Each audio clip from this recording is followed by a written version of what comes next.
मरने के बाद क्या? So death is a transition, end नहीं है। नियर डेथ एक्सपीरियंस, ये सबसे ज्यादा सवालों में भी रहता है कि कोई मरकर जिंदा हो। सो वो सोल चूज करती है कि वहां तक जाकर और वापस आ जाए।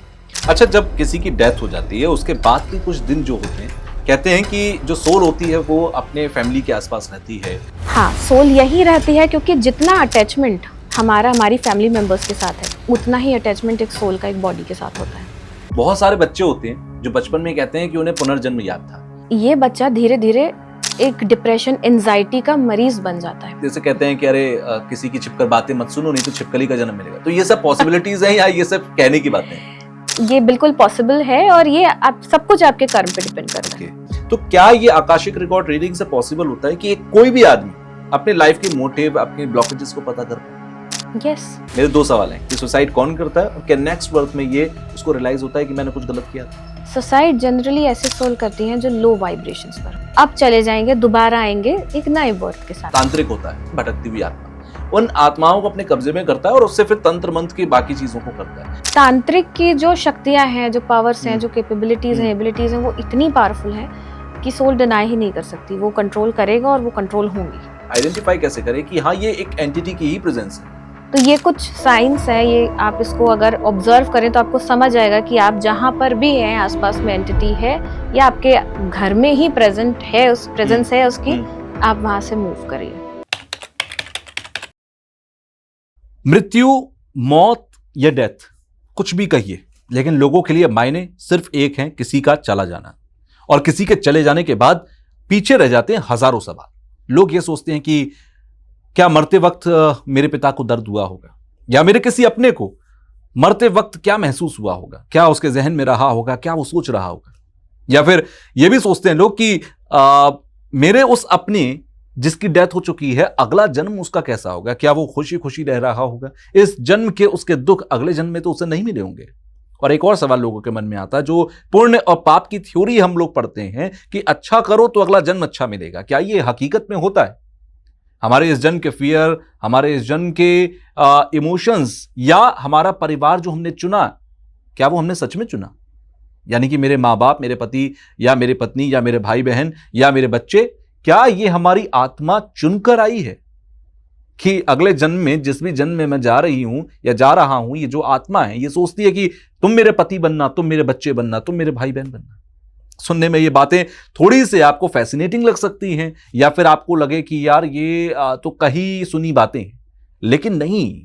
आज जो मेरे साथ गेस्ट हैं वो बड़े दावे के साथ कहते हैं कि उन्होंने कई लोगों की पास्ट लाइफ को पढ़ा है, उन्होंने कई लोगों की जिंदगी में पास्ट लाइफ को पढ़कर इस जन्म के अनसुलझे रहस्यों को सुलझाया है। रितिका बजाज उनका नाम है। रितिका बजाज जी के बारे में मैं आपको बता देता हूं, ये जाने माने एस्ट्रोलॉजर हैं, आकाशिक रिकॉर्ड्स रीडर हैं, हिप्नोथेरेपिस्ट हैं, इसके साथ ही साथ स्पिरिचुअल हिप्नोथेरेपिस्ट हैं, और साथ ही साथ ये जो हैं ये ब्रीथ वर्क फैसिलिटेटर भी है।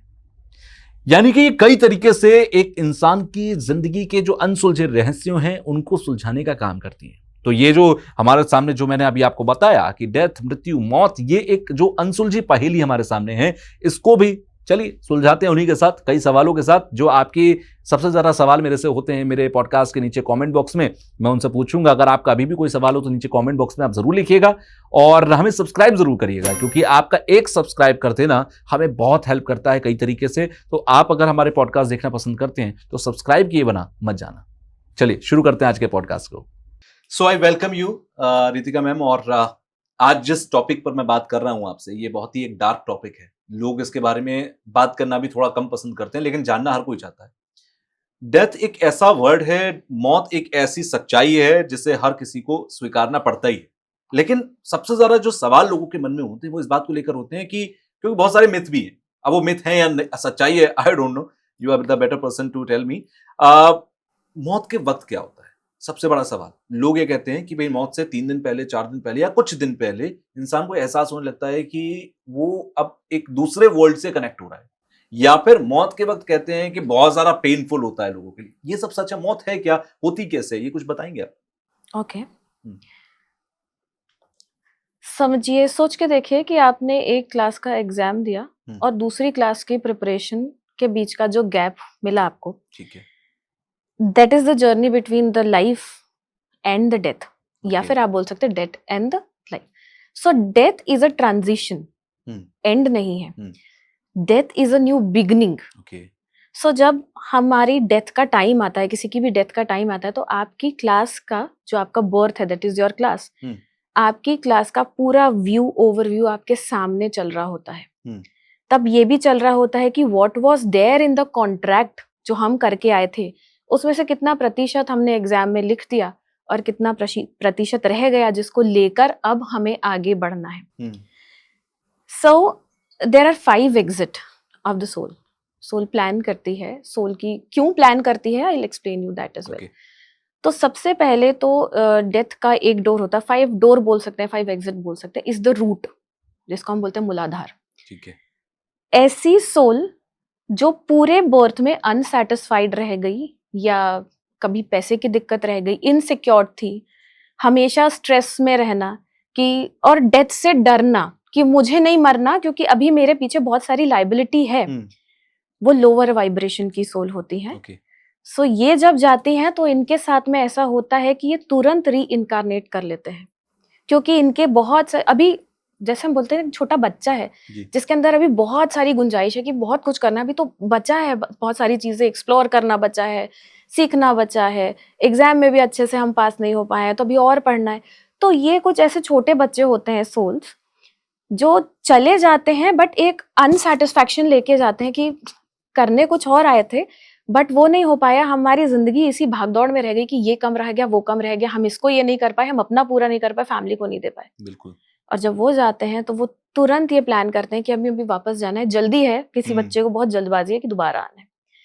Then comes the door, second door, which is the sacral door.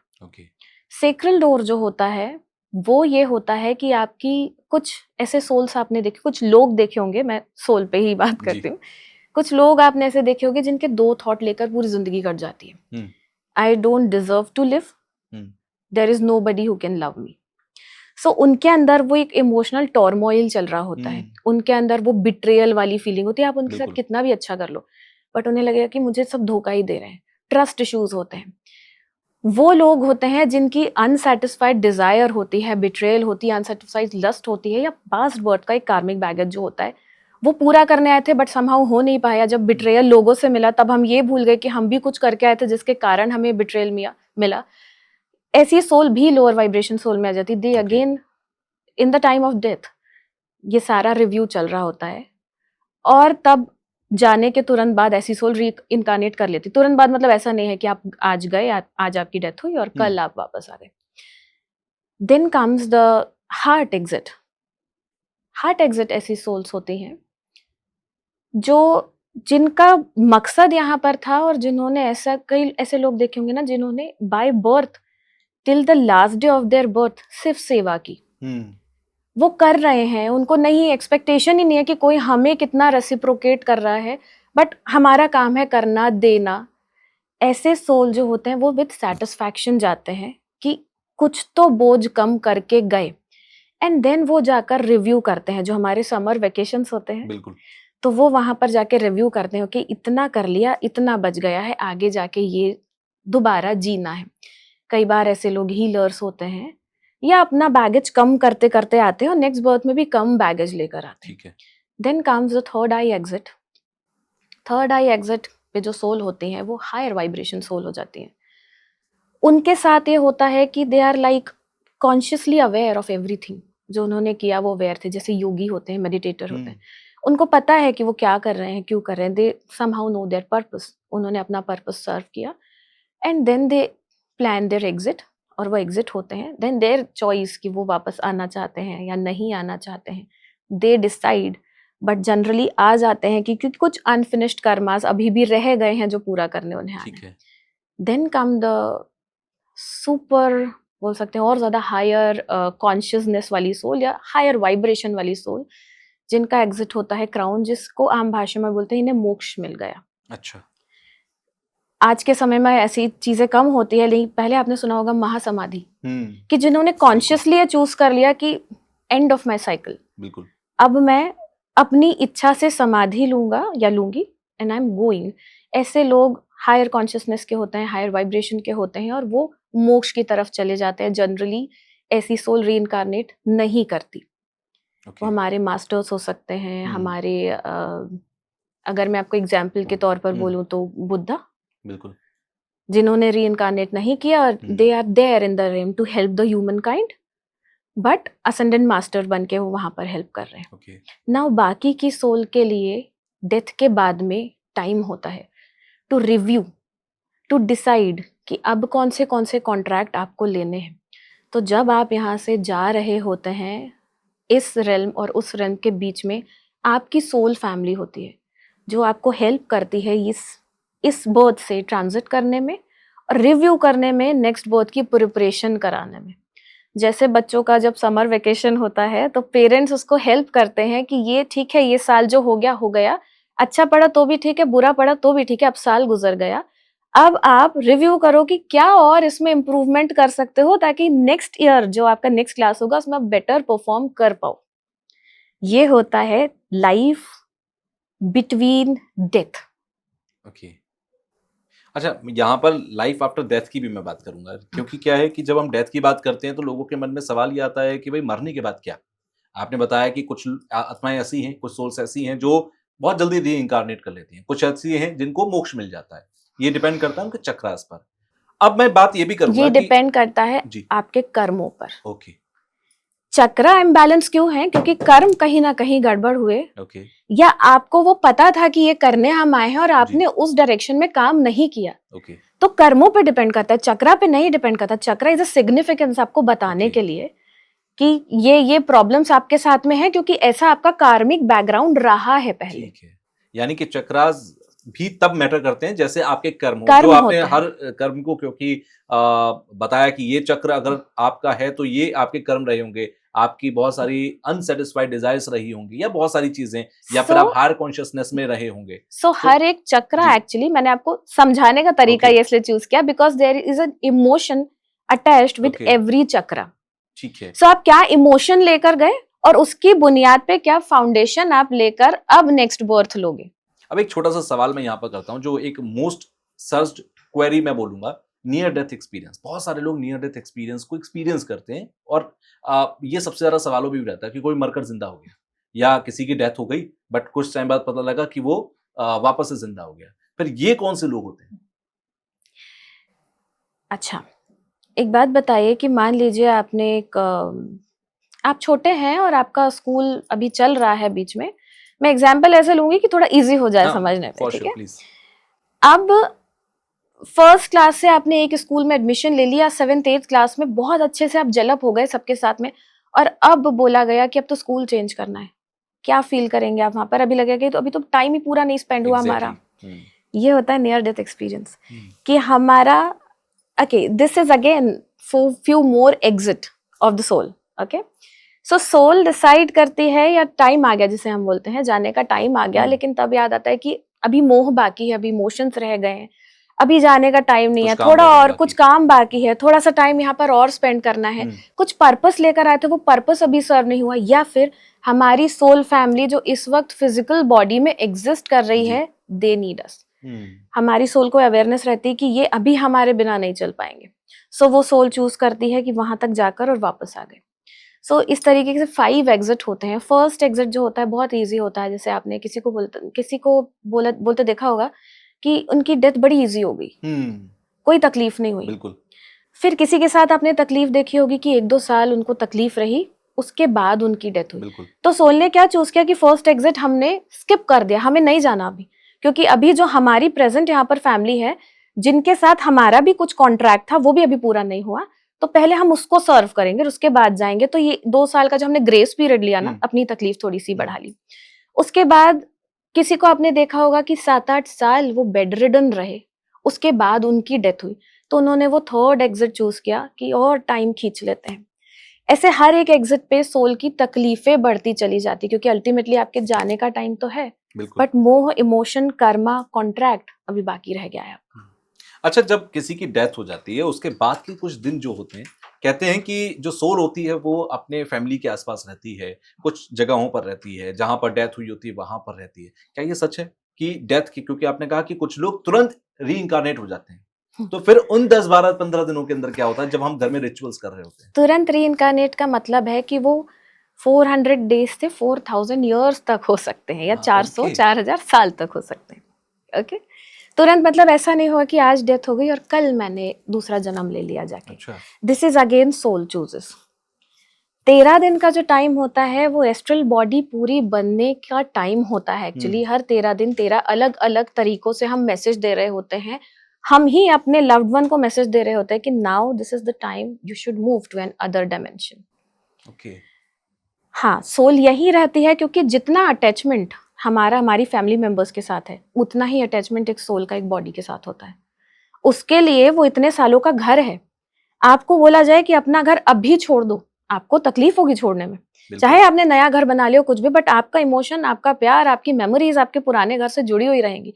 तो एक तरफ खुशी तो है कि हमें जाना है, अब हमारा इस बर्थ का हो गया पूरा, अब हमें नया घर लेना है, नई जर्नी करनी है, नए प्लेस पर जाना है, बट एक मेमोरीज तो अटैच्ड है, इमोशंस तो अटैच्ड है। वो इमोशनल डिटैचमेंट होने में ये 13 दिन का पूरा टाइम लगता है, इसीलिए 13 दिन के रिचुअल्स फॉलो किए जाते हैं। और ये लोग गलत करते हैं कि 4 दिन में आजकल जो खत्म कर देते हैं ना, ये प्रॉब्लम हो रही है। अब जो चीजें बढ़ रही हैं, जो negativity, negative energy, dark energies की जो लोग बात करते हैं, ये रीजन है उसके पीछे। अच्छा, सोल के आपने कहा कि यहाँ पर एक बहुत वैलिड पॉइंट आपने रेज किया है कि बहुत सारे लोग रिचुअल्स, अगर मान लीजिए 13 दिन का है किसी के रिचुअल, उन्हें आप 3 दिन में निपटा रहे हैं, आप 4 दिन में निपटा रहे हैं और कह रहे हैं कि 1 साल बाद की जो बरसी है वो भी अभी कर दीजिए पंडित जी। पंडित जी तो कर दे रहे हैं, लेकिन क्या उसका एक नेगेटिव इम्पैक्ट उनके आने वाली जिंदगी पर भी पड़ता है और खासकर उनकी जो फैमिली ये कर रही है उस पर भी पड़ता है? दोनों पर इसका असर पड़ता है? असर पड़ता है, फैमिली जो कर रही है उस पर तो फिर भी कुछ हद तक पड़ेगा, पर कम पड़ेगा, बट जो गया यहाँ से ट्रांजिट होकर, आपने उसका मुंह पूरी तरीके से नहीं तोड़ा, और वो फर्क उसको आगे की जर्नी में पड़ेगा, उसके अगले बर्थ में पड़ेगा, उसके अगले बर्थ में पड़ेगा। यस, उसकी जर्नी पर पड़ेगा। वो एक इमोशन लेकर गया, the emotion of unsatisfaction, emotion of betrayal and detachment, क्योंकि मेरी ही फैमिली ने मुझे वो टाइम नहीं दिया। जिस दुख से आप गुजर रहे थे वो भी तो गुजर रहा था, तो आपने उसको मौन करने का टाइम ही नहीं दिया। आपके पास टाइम नहीं था, आपने बोला जल्दी निपटाओ और जाने दो। अच्छा, आपने बहुत अच्छी बात कही। बहुत सारे बच्चे होते हैं जो बचपन में कहते हैं कि उन्हें पुनर्जन्म याद था। बहुत सारे बच्चे होते हैं जो अपने 2, 3, 4 साल की उम्र तक किसी भी स्पॉट पर जाके कहते हैं कि ये स्पॉट जो है वो मेरा पहले घर था, या किसी व्यक्ति को पहचान के कहते हैं अरे ये तो मेरा फैमिली मेंबर था। तो क्या ये उनके, जिस बात का हम जिक्र कर रहे हैं यहाँ पर कि हमने पूरी तरह डिटैच नहीं किया और 3 दिन 4 दिन में रिचुअल कर लिया, ये वजह होती है कि वो अगले जन्म में वो इमोशंस को लेकर जाते हैं। तो जो पुनर्जन्म की याद होती है वो इन सारी चीजों से रिलेट करती है, इसी वजह से उन्हें बिल्कुल करती है। कई बार ये भी हो सकता है, और कई बार ये भी होता है कि कुछ काम पास्ट बर्थ का अधूरा रह गया, तो एक सर्टेन एज तक वो मेमोरी आपके साथ रही, क्योंकि वो कर्म, वो काम कर लेना आपके लिए उस समय इंपॉर्टेंट था, बट समहाउ नहीं हुआ आपसे। So I have a case study on it. मेरी एक क्लाइंट हैं, उनको 13 साल की उम्र तक पूरा याद था कि उनका पास्ट कहाँ था, उन्होंने क्या किया था, क्या करना था, क्योंकि वहां से जुड़ा कोई काम उनका अधूरा रह गया था। और जब उस जगह पर उनके पेरेंट्स उसको लेकर गए और जो उन्हें करना था वो उन्होंने पूरा किया, नाउ अब उन्हें कुछ भी याद नहीं है उनके पास बर्थ से रिलेटेड। उस मेमोरी को वही एंड हो गया, खत्म हो गया, वो सर्कल ही खत्म हो गया, क्योंकि वो जो रह गया था बकाया वो चुका दिया, कर्ज जो था वो पूरा कर दिया, बिल पे कर दिया, बिल पे कर दिया। अच्छा, अब किसी के मान लीजिए पुनर्जन्म, अब किसी के बहुत सारी चीजें हैं जो वो लेकर आए इमोशन, आपने कहा क्लियर हो गया तो ठीक है, उन्हें याद नहीं रहेगा, लेकिन बहुत सारे लोगों को याद है, तो वो पूरी लाइफ लॉन्ग उनको क्या परेशान करता रहता है? क्या पूरे उनके जो इस नए जन्म के जो अपनी ड्यूटीज हैं, रिस्पॉन्सिबिलिटीज हैं, क्या उन सब के बीच में आता है वो इमोशन जो वो पिछले जन्म से लेकर आए? बिल्कुल आता है। कई बच्चे आपने देखे होंगे कि बड़े उत्पाती होते हैं, बहुत शैतान होते हैं, लेकिन उससे उम्र का कोई बच्चा निकल के आता है जो बचपन से बहुत शांत होता है। बिल्कुल। ये बच्चा धीरे धीरे एक डिप्रेशन, एंजाइटी का मरीज बन जाता है। तो छोटी सी एज में क्यों लेकर आया वो डिप्रेशन? ऐसी कौन सी घटना हो गई जिसके कारण डिप्रेशन, एंजाइटी इस एज में लेकर आ गया? वो पास्ट बर्थ का इमोशन लेकर आया जिससे वो हील ही नहीं हो पाया। बिना हील हुए वो यहाँ पर आ गया कि कोई मुझे हील कर देगा।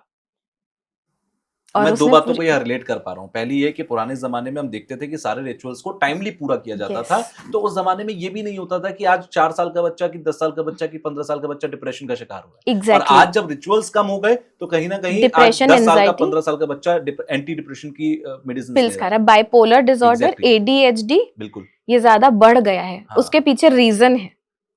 और ये रिचुअल्स फॉलो करना जरूरी है। नियम हमारे जो पूर्वजों ने, एंसेस्टर्स ने बनाए होते हैं, हर चीज के पीछे कोई रीजन था।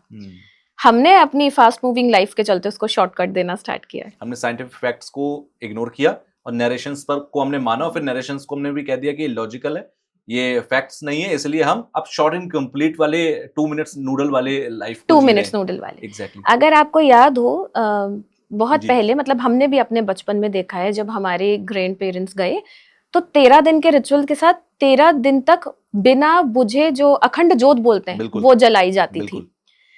उसका मतलब ये था फायर एलिमेंट कि आपको ये रिमाइंड कराया जा रहा है, you have to take an exit now.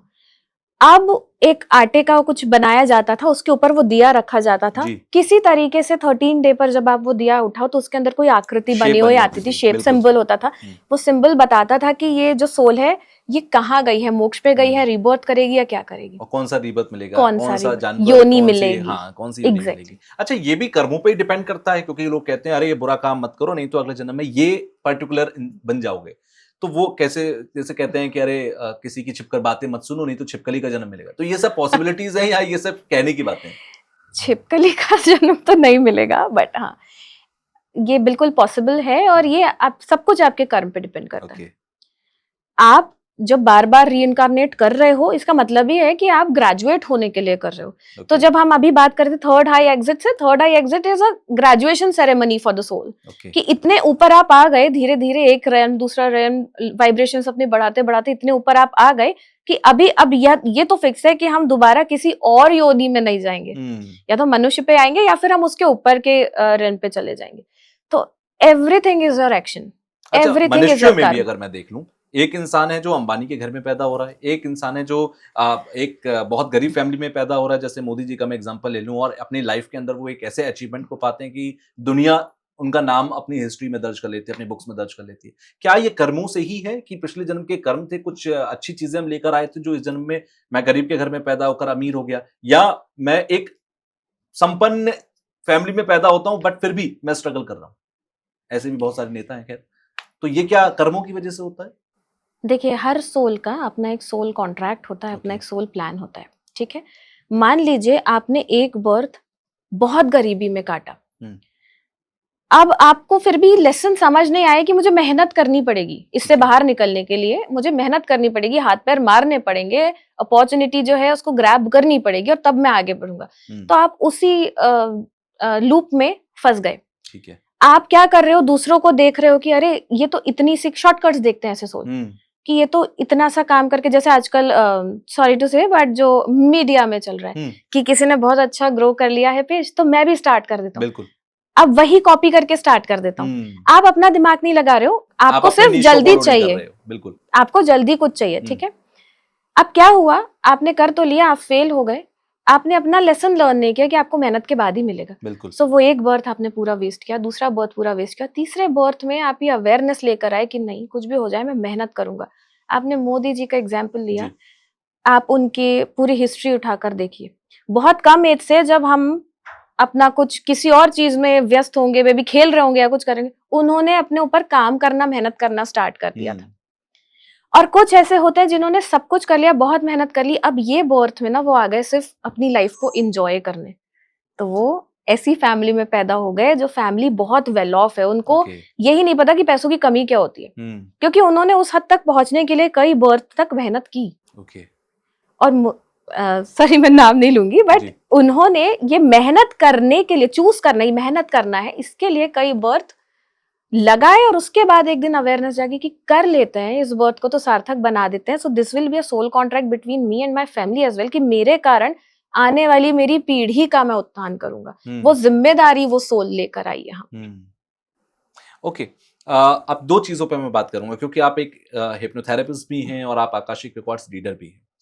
आपने अवेयरनेस का बीच में जिक्र किया था। अवेयरनेस किसी को नहीं, हर किसी को हो ये जरूरी नहीं। अब इस अवेयरनेस को मान लीजिए कि मैं हूं, अपना एग्जांपल ले लेता हूं कि मुझे अवेयरनेस नहीं है कि मैं किस मोटिव के साथ इस जिंदगी में आया हूं, या मेरे कौन से बैगेजेस हैं, या मेरे कौन से बैगेजेस हैं जो मेरी लाइफ के भी ब्लॉकेजेस बने हुए हैं। तो इस अवेयरनेस को लाने के लिए क्या हिप्नोथेरेपी, क्या आकाशिक रिकॉर्ड रीडिंग कैपेबल है? बिल्कुल। कैसे कैपेबल होती है, क्या होता है? सो ये सारी जो मोडालिटीज हैं आपको जी। ये याद दिलाने के लिए है कि आपका क्या सोल कॉन्ट्रैक्ट है, आपकी प्लानिंग क्या थी आपके सोल की, क्या पर्पस लेकर आए, किसी इंडिविजुअल के साथ में क्या आपका सोल रहा, लाइफ के चैलेंजेस क्या है, लाइफ की ब्लेसिंग्स क्या है, लाइफ के हर्डल्स क्या होंगे। ये सारी चीजें आपको याद दिलाकर उसको आपके माइंडसेट में फिक्स करने के लिए ही ये मोडालिटीज यूज की जाती है। ओके। कि दिस इज ये एक्चुअली आपके लिए अगर मैं इजी भाषा में बोलूं तो it is like a road map, कि आपको ये बता देंगे कि आपने गूगल चला दिया बट उसमें ना आप भटक गए डायरेक्शन पे, गलत रोड आपने ले ली। तो हिप्नोथेरेपिस्ट, आकाशिक रीडिंग, कोई भी इस तरीके की मोडालिटी आपको पकड़ के लाएगी और आपको बताएगी कि ये रोड सही है और इस रोड पे चल के नो डाउट थोड़ी तकलीफें होंगी क्योंकि कॉन्ट्रैक्ट है आपका, लेकिन आपका लाइफ और बर्थ का पर्पस जो है वो आप सर्व कर लोगे। सो जितनी अशांति लेकर आप अभी घूम रहे हो इसमें आपको थोड़ी सी शांति मिल जाएगी। सो हर modality is like a road map for you, आपको दिशा दिखा देगी, दिस इज द डायरेक्शन और इस पे आपको चलना है। अच्छा, एक चीज होती है जो इंसान की जिंदगी में बार बार होती है, किसी की जिंदगी में कुछ भी हो सकता है। मतलब एक है जो अपने अगर मान लो रिलेशनशिप में धोखा खा रहा है तो वो बार बार धोखा ही खाता जा रहा है। एक होता है जो अपनी लाइफ के अंदर बहुत फोकस्ड है, उसे पता है कि उसे क्या करना है। क्या ये सारी चीजें आकाशिक रिकॉर्ड रीडिंग की मैं बात करता हूँ, आकाशिक रिकॉर्ड रीडिंग से पॉसिबल होता है कि किसी को अपनी लाइफ का मोटिव, उसे ये पता लग जाए कि उसके ब्लॉकेजेस क्या हैं। एक रोड मैप का क्योंकि आपने जिक्र किया, तो रोड मैप अगर पता लग गया तो उसके बाद तो आपको सिर्फ रिएक्ट करना है कि आप कैसे रिएक्ट और रेस्पॉन्ड कर रहे हैं, वो मैटर करता है। तो क्या ये आकाशिक रिकॉर्ड रीडिंग से पॉसिबल होता है कि कोई भी आदमी अपने लाइफ के मोटिव, अपने ब्लॉकेजेस को पता कर पाए? यस। ये कैसे पॉसिबल होता है? ओके, अब मैं आपको एक केस स्टडी के तौर पे समझाती हूँ। So this is about a soul contract between two families. ठीक है। सो अभी रिसेंटली ये रिजॉल्व हुआ है तो मैं आपको ये बताती हूँ। सो एक मेरे क्लाइंट है, उन पे 2 साल से हम she is taking a reading. उनके घर में जब उनकी रीडिंग हुई थी तो पहला क्वेश्चन जो मैंने उनसे पूछा, मैंने उनसे यही पूछा कि आपकी और आपके फैमिली, मतलब आपकी मैटरनल पैटर्नल फैमिली और आपकी एक्सटेंडेड फैमिली के बीच में कोई कनेक्शन नहीं है, तालमेल नहीं है? She said no. और मेरी लाइफ का प्रॉब्लम ये है कि मेरे जो इन लॉज हैं वो मुझे अलाउ ही नहीं कर रहे हैं कि मैं अपने पेरेंट्स के साथ में रिलेशन रखूं, ना मेरे हस्बैंड को अलाउ करें ना मुझे अलाउ करें। So that was all about the past life revenge kind of thing going between these two families. इसने, इस सोल ने उसको खत्म करने की जिम्मेदारी ली थी। That was the soul contract of this lady in this birth. उन्होंने अपनी पूरी कोशिश की, वो कहीं से कहीं तक एक दूसरे को जानते नहीं थे, सिटी सेम नहीं है, पढ़े नहीं है, कुछ तो कनेक्शन होना चाहिए ना कि आपने आपस में शादी कर ली। उनका कोई कनेक्शन नहीं था। ऐसे ही एक बार 2 महीने के लिए कहीं रेंट का मकान लेकर दोनों फैमिली आसपास रही और उसके बाद चली गई। वो 2 महीने में उन लोगों की शादी फिक्स हो गई। शादी के बाद की कंडीशन ये थी कि अब 2 फैमिली आपस में बात नहीं कर रही।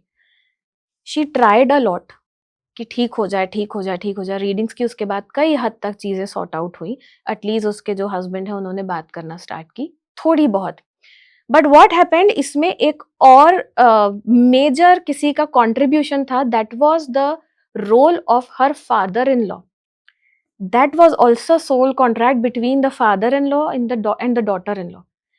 अल्टीमेटली हुआ ये कि दैट सोल डिसाइडेड कि ऐसे नहीं ठीक होगा। समथिंग, किसी कोई होता है ना कि आपको किसी चीज को एक्सेप्ट करने के लिए एक शॉक देना पड़ता है। So untimely father in law died without any medical thing. कोई उनको कोई डिजीज नहीं, कुछ नहीं, ऐसे ही एक दिन सडनली ही डाइड। और ये अभी हुआ है 6 महीने पहले और अब उनके घर की सिचुएशंस बिल्कुल नॉर्मल है। एक व्यक्ति के एंड से सारी प्रॉब्लम सॉर्ट हो गई। That was a soul contract. कई बार सोल ये चूज करती है, एक टफ स्टेप लेती है ये समझाने के लिए कि आप यहाँ पर ये रिजॉल्व करने आए हैं। यही तो सोल कॉन्ट्रैक्ट होता है। यही, इसी में रीडिंग्स आपको हेल्प करती हैं।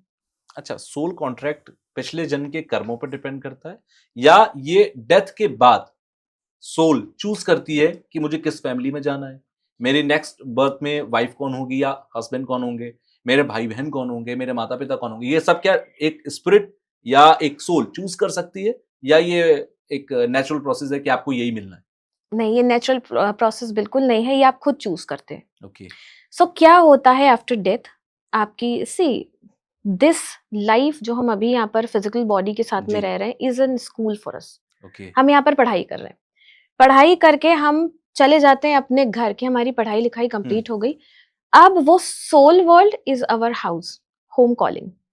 जब हम यहाँ पर अपना बर्थ का एंड करके जा रहे होते हैं तो वहां पर हमारी सोल फैमिली रहती है टू वेलकम अस, लेने आती है. जैसे हमारा ग्रेजुएशन हुआ और हमारी फैमिली बड़ी खुशी से लेने आई कि वाओ तुम्हें सर्टिफिकेट मिल गया, यू पास्ड, राइट. तो सेम इमोशन के साथ में आपकी सोल फैमिली वहां पर वेलकम करने आपको आती है और तब आप बैठ के रिव्यू करते हो कि क्या करने गए थे और क्या किया. हम सबके पास में एक बड़ा सा बस्ता होता है जिसे हम बोलते हैं संचित कर्म. ठीक है. संचित कर्म मतलब ओवरऑल आपके जो भी एक्शंस, रिएक्शंस, पैटर्न्स आपके रहे, उसका एक बड़ा सा लेखा जोखा आपके पास होता है, हर सोल को पता होता है. ओके, उसमें से हम थोड़ा थोड़ा थोड़ा थोड़ा हर बर्थ में लेकर आते हैं उस बैग को हल्का करने के लिए. ठीक है, तो उसमें से हम प्रारब्ध लेकर आए कि इस बर्थ में हम प्रारब्ध, ये वाला मान लीजिए कि आपको इस बर्थ में पेशेंस सीखना है फॉर एग्जाम्पल. ठीक है. तो अब आपने प्रारब्ध में से वो थोड़ा सा संचित कर्मा निकाला कि ये अभी तक ये वाला चैप्टर मैंने खोला ही नहीं, लर्न ही नहीं किया. अब उसके अकॉर्डिंग आप ऐसी फैमिली चूज करोगे जो शुरू से ही घर में माहौल अजीब होगा, मदर फादर के बीच में लड़ाई झगड़े हो रहे होंगे, कोई फ्रेंड नहीं होगा, कुछ नहीं होगा. वहां से छोटा सा बच्चा पेशेंस लर्न करना सीखता है. सो वो सोल ने खुद चूज किया कि मुझे एक बर्थ में ये भी सीखना है, तो उसके अकॉर्डिंग मैंने अपनी फैमिली चूज की, कार्मिक रिलेशंस चूज किए, कार्मिक एंटेंगलमेंट्स चूज किए. ऐसे हम अपना रोड मैप बनाते हैं. सेम चीज वही संचित के अकॉर्डिंग, जो आप संचित में से जब प्रारब्ध लेके आते हो उसके अकॉर्डिंग आप अपनी कुंडली में ग्रह दशा लेकर आते हो, प्लैनेट्स लेकर आते हो. यानी कि किस टाइम पर कोई पैदा होगा, जिस सेकंड पे वो पैदा हो रहा है उस हिसाब से उसकी कुंडली बन रही है. लेकिन ये हम जो सोचते हैं कि बहुत नेचुरल है कि बच्चा इस वक्त पे पैदा हुआ इसलिए उसकी ये कुंडली बन गई, ये नेचुरल नहीं है. कि नेचुरल नहीं है. जिस सेकंड पे वो पैदा हो रहा है और जो कुंडली बन रही है बेसिकली ये उसका प्लान है कि मैं सेकंड पर आऊंगा और ये कुंडली बनेगी. Yes. Okay. So after the जब भी वो पैदा हो रहा है और जो भी वो संचित कर्म लेकर आया और जिस कर्मों के हिसाब से वो आगे की जर्नी अपनी लाइफ की जिएगा नए जन्म के अंदर, उसके अंदर जो हर्डल्स उसके हैं, उसके अंदर क्योंकि कोई भी सोल होगी वो हर्डल्स तो चूज नहीं करेगी, तो जो हर्डल्स उसको मिल रहे हैं, जो उसको चैलेंजेस मिल रहे हैं लाइफ के अंदर, वो कहां से आ रहे हैं फिर? हर सोल अपने लिए हर्डल्स चूज करती है. ओके. क्यों? एक रेस होती थी बचपन में, बीच में ग्राउंड में कुछ हर्डल रेस ही बोलते थे उसको, है ना. क्यों होती थी, उसका क्या लॉजिक है? I don't no. फिर भी लोग उसमें पार्टिसिपेट करते थे, राइट. सो जब तक आप अपने लिए वो हर्डल चूज करोगे नहीं, आप इवोल्यूशन की तरफ बढ़ोगे कैसे? वो हर्डल चूज करके जब आप नीचे आते हो, उस पेनफुल लाइफ को, ट्रॉमेटिक लाइफ को आप जियोगे कैसे? कौन से कंपेनियन के साथ में या किस फैमिली के साथ में, तब आप अपनी फैमिली चूज करते हैं. सो हर्डल हर सोल चूज करता है क्योंकि अल्टीमेटली हमें इवोल्यूशन की तरफ जाना है. So there are two aspect of this thing कि पहला आप क्यों आते हो बार बार. ठीक है, जब आपको वहां पर सब कुछ है, शांति है, सोल वर्ल्ड में कोई प्रॉब्लम नहीं है, वहां पर कोई लेखा जोखा नहीं होता, कर्मों का हिसाब नहीं होता, पूछा नहीं जाता, फिर भी आप क्यों आते हो? बिल्कुल. तो आप दो चीजें करने आते हो. पहले तो अपने लेसन लर्न करने और दूसरा अपना ट्रांजैक्शन सेटल करने. ठीक है. ठीक है. अब आप जब लेसन लर्न करोगे तभी तो करोगे जब आपकी लाइफ में हर्डल्स आएंगे. जब आप टेस्ट दोगे तभी तो आप एग्जाम में पास करोगे. तो हर सोल अपने लिए हर्डल चूज करके आती है, क्योंकि जब तक वो हर्डल पार नहीं करेगी तब तक वो पास नहीं करेगी. Okay. So this is a theory of evolution all together. अच्छा, एक चीज और मुझे बताइए. कहते हैं कि जैसे मान लीजिए मेरे फैमिली मेंबर्स हैं या कपल हैं, आपस में इस जन्म में साथ हैं, क्या अगले जन्म में भी वही फैमिली या वही कपल आपस में मिलते हैं? ऐसा जरूरी नहीं है. अगर आपका ट्रांजैक्शन आपस में एक दूसरे के साथ में खत्म हो गया हो, तो अब है तो आपकी सोल फैमिली किसी ना किसी रिलेशन के साथ में तो आपको मिलेगी, बट जरूरी नहीं है कि वो कपल के साथ में मिले. ओके. तो कोई और रिलेशन भी आपका हो सकता है, कोई और रिलेशन जन्म में हो आप सकता हस्बैंड वाइफ हो, इस जन्म में आप कुछ और रिलेशन में भी. मैं आपको एक केस स्टडी के तौर पे बताती हूँ. So one of my client, जब हमने, she is a very pampered wife. Okay. Coming from a very lower middle class family. married to a well-off family in this birth only. Okay Okay, so जब उनका past हमने देखा, explore किया, सो ये निकल कर आया उसमें कि उनके जो अभी हस्बैंड है वो उनके अभी करंट बर्थ में नहीं बट किसी बर्थ में उनके फादर रहे हैं, और जो भी उनकी डिमांड रही है, जब फादर की जो भी रिस्पॉन्सिबिलिटी जी। रही है टुवर्ड्स द किड्स, वो फुलफिल नहीं हो पाई। ओके तो इस बर्थ में आई तो वो मिडिल क्लास फैमिली में, लोअर मिडिल क्लास फैमिली में, but somehow she met her husband जो कि उनके पास्ट बर्थ में फादर रहे हैं, जिन्होंने अपना रिस्पॉन्सिबिलिटी पूरा नहीं किया जी। टुवर्ड्स द चाइल्ड, और अब वो उनको सर पे बिठा कर रखते हैं सारी, मतलब जो भी जिद है, ख्वाहिशें हैं, सब कुछ, and she accepted, he treats me like her own child, like his own child. अच्छा, इस लाइफ के अंदर बहुत सारे फियर्स होते हैं, बहुत सारी ऐसी चीजें होती हैं जो बहुत नेचुरल सी लगती है हमें कि अगर मुझे कोई चीज पसंद नहीं है तो नहीं पसंद है, या कोई सी इंसान से अगर नफरत है तो नफरत है, या कोई इंसान मुझे पसंद नहीं आ रहा तो नहीं आ रहा। ये सब कुछ इस जन्म में हम डेवलप कर रहे हैं या लास्ट बर्थ से ही हम इमोशंस लेकर आ रहे हैं कि ये पर्सन से मेरी दुश्मनी थी पिछले जन्म में, तो इस जन्म में भी मुझे ये पसंद नहीं आ रहा अगर वो मेरे फैमिली या सोल फैमिली या आसपास मेरे है तो। पहली चीज तो हम किसी पर्सन से दुश्मनी लेकर नहीं आते कभी भी। ओके हम ये सारे इमोशंस अपने साथ लेकर चल रहे होते हैं। अब जैसे आपका क्वेश्चन था कि एक कपल है, किसी भी बर्थ में कपल ही जाएगा, नहीं जाएगा, राइट? अगर आपको कोई लेसन सीखना है तो कोई सेम सोल आपको आकर, जैसे आपके मदर फादर के साथ में आपको कोई ट्रांजैक्शन बाकी रह जी। गया, जरूरी नहीं है कि वही आपकी पूरी की पूरी फैमिली उठकर आ जाए। हो सकता है कि वो लेसन सिखाने के लिए कोई दूसरी सोल है जिम्मेदारी दोस्त ले कि बनकर आ जाए। आपसे नहीं हो रहा है, मैं सिखाता हूँ, ठीक है? बिल्कुल। तो ये जो नफरत है is an emotion, okay revenge is an emotion, depression is an emotion. ये ट्रांसफर होता है, ये हर बर्थ में ट्रांसफर होता है Okay. अगर आपने हील नहीं किया सोल तो। बदला लेने आती है। बदला लेने, जैसे बहुत सारी जगहों पर कहा जाता है कि भाई मान लीजिए किसी का मर्डर हो गया, अब सोल को तो पता है मेरा मर्डर किसने किया, तो क्या वो अगले जन्म में बदला लेने की कोशिश करेगी? ये बदला और दुख, तकलीफ, रिवेंज, ये वहां नहीं होता। ओके ये यहीं पर आकर होता है। ऐसा नहीं है कि सोल बदला लेगी। अंडरस्टैंड कि मान लीजिए मैंने किसी का मर्डर कर दिया, मुझे पता है अब मैं जब नेक्स्ट बर्थ में आई तो मैं उस गिल्ट के साथ आई। अब वो लेसन मेरा तो रह गया ना अधूरा कि मैंने किसी को मारा, that was a bad action taken by me, तो मेरा वो रह गया अधूरा, और कोई एक सोल आएगी जो ये जिम्मेदारी लेगी कि मुझे ये तकलीफ से गुजरना पड़ेगा, तब मैं सीखूंगी जो मैंने किया था वो गलत है। तो सोल आपस में एक दूसरे को ना हेल्प कर रही होती है टू इवॉल्व मोर। ओके तो ये बदला जैसी, लड़ाई झगड़ा सब जैसे यहीं रह इमोशन जाता है। सब यहीं छोड़कर जाते हैं। अच्छा, जो लोग सुसाइड करते हैं वो सुसाइड क्यों करते हैं? क्या ये उनका इस जन्म का एक, और क्या ये सुसाइड की जो फीलिंग है, क्योंकि आपने एक मिड जर्नी में ही आपने अपनी जर्नी को एंड कर लिया, क्या ये इसी तरीके का है और ये नेक्स्ट बर्थ में उसको रियलाइज होता है? मेरे दो सवाल हैं कि सुसाइड कौन करता है और क्या नेक्स्ट बर्थ में ये उसको रियलाइज होता है कि मैंने कुछ गलत किया था?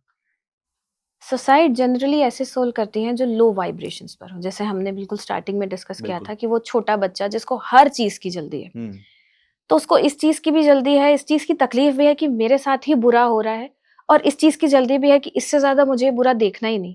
तो मैंने ये स्टेप ले लिया कि मैं ये बर्थ अपना एंड कर दूंगा, ये साइकिल अपना खत्म कर दूंगा, बिकॉज अवेयरनेस नहीं है।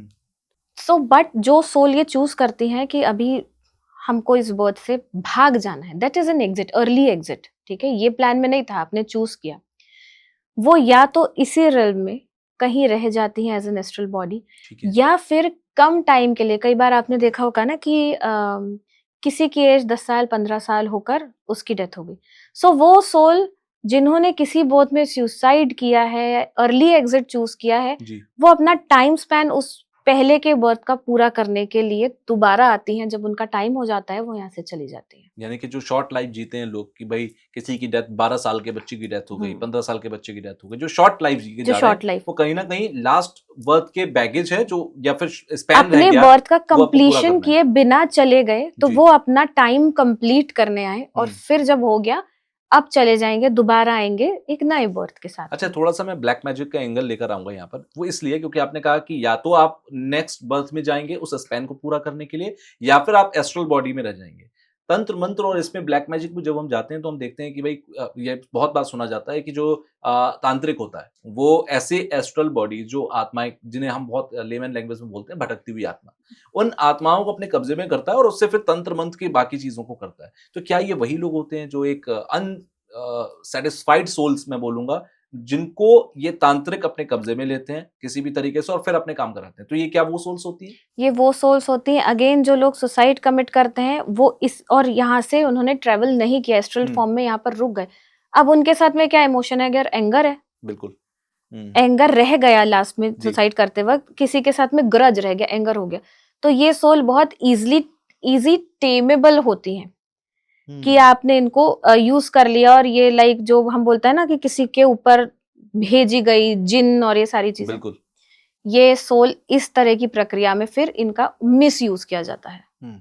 बहुत सारे हम जगहों पर देखते हैं, रिलेशनशिप्स में खास तौर पर देखते हैं कि किसी भी वशीकरण, सम्मोहन, ये बहुत कॉमन सी प्रैक्टिसेस हैं जो की जाती हैं और बहुत ज़्यादा इसको देखा भी जाता है।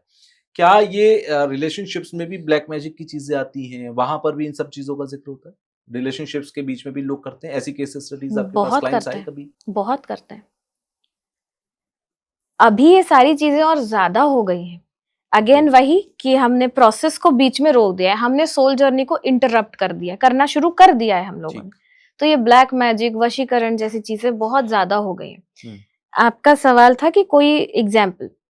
So okay, so yes, I have a client जिनके घर के ही एक लेडी ने उनकी पूरी फैमिली पर black magic, and for them black magic is like अ खाना फॉर द सोल, कि अगर उन्हें लगता है कि असर इसका कम हो रहा है तो उसके ऊपर फिर कुछ नया कर देते हैं और वो फिर परेशान रहती, तो पूरी बॉडी में पेन रहता है। उनके बच्ची जो अभी 6 साल की है उसके हेल्थ इश्यूज हैं, हस्बैंड वाइफ की आपस में नहीं पट रही। तो ये घर में एक चीज आपको बताऊं मैं, जो ब्लैक मैजिक होती है ना, वो आपके बहुत नियर एंड डियर वाले ही करते हैं आपके साथ में। आपको सबसे ज्यादा हार्म वही करेंगे जो आपके बहुत करीब के होंगे। ऐसे आपने अपनी क्लाइंट्स के साथ या फिर केसेस मैक्सिमम केसेस में, मैक्सिमम केसेस में ऐसा होता ही है।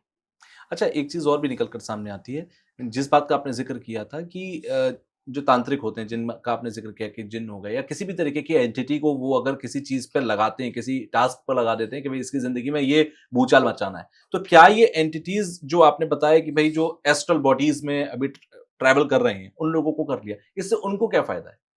उन बॉडीज को क्या फायदा है? कोई ना कोई तो कॉन्ट्रैक्ट वो करते होंगे ना तांत्रिक के साथ, क्या कोई कॉन्ट्रैक्ट के तहत वो उनके काम निपटाते हैं? सो इसको इस तरीके से समझिए कि पहली चीज तो black magic and entities, these are two different thing.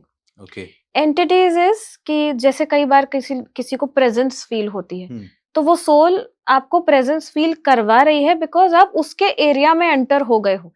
जैसे आपके घर में कोई आ जाए अनचाहा सा मेहमान और आपको लगे कि ये नहीं रहना चाहिए यहाँ पे, तो आप किसी ना किसी तरीके से अपने बिहेवियर के थ्रू उसको शो करना स्टार्ट कर दोगे, कर रहा होगा आपने भी, कि आपको यहाँ से चले जाना चाहिए, राइट? बिल्कुल। So same goes with entities कि आप उनके एरिया में हैं और आप वो नहीं चाहते आप यहाँ पे रहे, तो वो आपको अपना प्रेजेंस दिखा रही है कि आपको यहाँ से जाना है। उस प्रेजेंस को पहली चीज तो तुरंत मान लीजिए। दूसरी चीज, जो ऐसी सोल होती है जो कंट्रोल की जाती है तांत्रिक के द्वारा, this is not a contract, that's a control. Okay. Control होती है ऐसी सोल तांत्रिक के द्वारा, and the contract between them is कि कॉन्ट्रैक्ट बिटवीन द तांत्रिक एंड द सोल कि आप मेरे हिसाब से अभी जो मैं चाहता हूं वो कर लो, and then I will help you to release. Okay, उस सोल को रिलीज करने में वो हेल्प करेंगे। सोल को रिलीज करने में वो हेल्प करेंगे, बट वो डिपेंड करता है किसका कंट्रोल कितना है, तभी ये कॉन्ट्रैक्ट होगा। And the third thing is कि तांत्रिक की जो शक्तियां हैं, जो पावर्स हैं, जो कैपेबिलिटीज हैं, एबिलिटीज हैं, वो इतनी पावरफुल हैं कि सोल डिनाई ही नहीं कर सकती, वो कंट्रोल करेगा और वो कंट्रोल होंगी। अभी आपने बहुत क्लियरली ये बताया कि भाई एक एंटिटी है, एंटिटी की प्रेजेंस अगर कहीं पर फील हो रही है तो आपने कहा कि ये उसकी जगह थी, हम उसकी जगह पर आ गए, इसलिए वो हमसे कह रहा है कि चलो जाओ यहाँ से। सेकंड नंबर पर आपने कहा कि एक ब्लैक मैजिशियन जो है, जो तांत्रिक है, वो उसको कंट्रोल कर लेता है। मैं पहले पॉइंट पर आ रहा हूँ, किसी भी जगह पर कोई एंटिटी की प्रेजेंस फील हो रही है तो क्या कोई आम इंसान के कुछ तरीके हैं जो वो उसे पहचान ले कि भाई ये प्रेजेंस है जो मुझे फील हो रही है एक एंटिटी की और यहाँ से मुझे मूव कर जाना चाहिए? वो आइडेंटिफाई कैसे करे कि हाँ ये एक एंटिटी की ही प्रेजेंस है? नहीं, बहुत अच्छा क्वेश्चन है आपका। पहली चीज तो ऐसी जगह पे टेम्परेचर वेरिएशन बहुत ज्यादा होगा। ओके। दूसरी चीज, ऐसी जगह पर गैजेट्स बहुत जल्दी खराब होंगे, या आपने सुधरवाए और फिर खराब। घड़ियां, आप सेल चेंज करते रह जाओगे बट हर थोड़े दिनों में वो घड़ी बंद हो जाएगी। ओके। और घर की सारी घड़ी या किसी एक स्पेसिफिक रूम, अगर हम घर की बात करें जहां पर वो प्रेजेंस थोड़ी सी ज्यादा है, ऐसी जगहों पर स्मेल आती है। ओके। एंड मैं अरोमा की नहीं, स्मेल की बात कर रही हूँ यहाँ पे। ओके। ऐसी जगह की लाइट्स बहुत जल्दी फ्लिकर होना स्टार्ट होती है। ओके। ऐसी जगह पर सीलन बहुत जल्दी आती है। तो ये कुछ साइंस है, ये आप इसको अगर ऑब्जर्व करें तो आपको समझ आएगा कि आप जहां पर भी हैं, आसपास में एंटिटी है या आपके घर में ही प्रेजेंट है, उस प्रेजेंस है उसकी, आप वहां से मूव करिए। अभी आपने इस बात का जिक्र किया कि भाई किसी जगह पर अगर एंटिटी का मूवमेंट है या पोजीशन है तो वो जगह अलग सी फील होगी, जिसके सिम्टम्स आपने बताए। अब एक चीज होती है कि किसी जगह पर कोई रहने गया व्यक्ति और वहां पर ऑलरेडी एंटिटी थी और उसका पोजीशन उस इंसान के ऊपर आ गया। किसी इंसान के ऊपर एंटिटी का पोजीशन है या नहीं है, ये कैसे आइडेंटिफाई किया जा सकता है? First point. एंड सेकंड, अगर हुआ है तो फिर उसको कैसे रिलीज करेंगे? Okay, so coming to your first question. So एक क्लाइंट है मेरी, मैं आपको केस स्टडी के तौर पे समझाती हूँ जी। So it will help. Sure. So Banaras में मणिकर्णिका घाट सुना होगा आपने, बड़ा फेमस है आजकल, रील बनाने का एक वो जगह हो गई है लोगों के लिए ना, reel location. So he went there और वहां पर वो यही फन करने, Manikarnika Ghat is then like entertainment, reel बनाने के लिए वहां पर पहुंचे, एंटरटेनमेंट के लिए वहां पर पहुंचे। और जब वहां से वो वापस आए, कुछ चेंजेस उनको अपनी बॉडी में नजर आए। सो उसके बाद से होने ये लगा कि उनकी पूरी बॉडी में पेन रहने लगी। वो 30 साल का बंदा 60 साल के बंदे जैसा दिखने लगा, फेस में रिंकल्स, बाल कम होने लगे, एक्सेसिव हेयर लॉस होने लगा। उसके बाद में रात को नींद नहीं आ रही है, पार्टनर के साथ डिटैचमेंट होने लगा। सो ये बात जब रीडिंग के दौरान ये समझ में आया कि देयर इज समवन जो अपने लाइक उनके ऊपर किसी ने किया नहीं बट उन्होंने कैच कर लिया वहां से। ठीक है। सो इस तरीके से हमने आइडेंटिफाई किया कि उसके साथ में ये प्रॉब्लम है और कहाँ से आया, क्या उसके बाद में उसके साइड इफेक्ट उसको होना स्टार्ट हुए, हम आइडेंटिफाई कर सकते हैं। हम उतारा नहीं करेंगे। उतारा करने के लिए जो लोग होते हैं वो दूसरे होते हैं। सो अगर ऐसा किसी के साथ में है तो इसका उतारा ही होता है और वो ही कराना ठीक है इसके लिए। यानी कि अगर किसी के साथ भी ये सारी चीजें हो रही हैं तो वो इसको इग्नोर ना करें, क्योंकि ये बहुत एक सीरियस कंडीशन हो सकती है। और जो भी इसके एक एक्सपर्ट लोग हैं उनके पास आप जाइए, जिन्हें हम आम भाषा में तांत्रिक कहते हैं। आप उनके पास जाइए, वो आपको ठीक कर सकते हैं, हील कर सकते हैं इन सारी चीजों से। यस, फ्री करेंगे आपको इन सारी चीजों से, रिलीज करेंगे।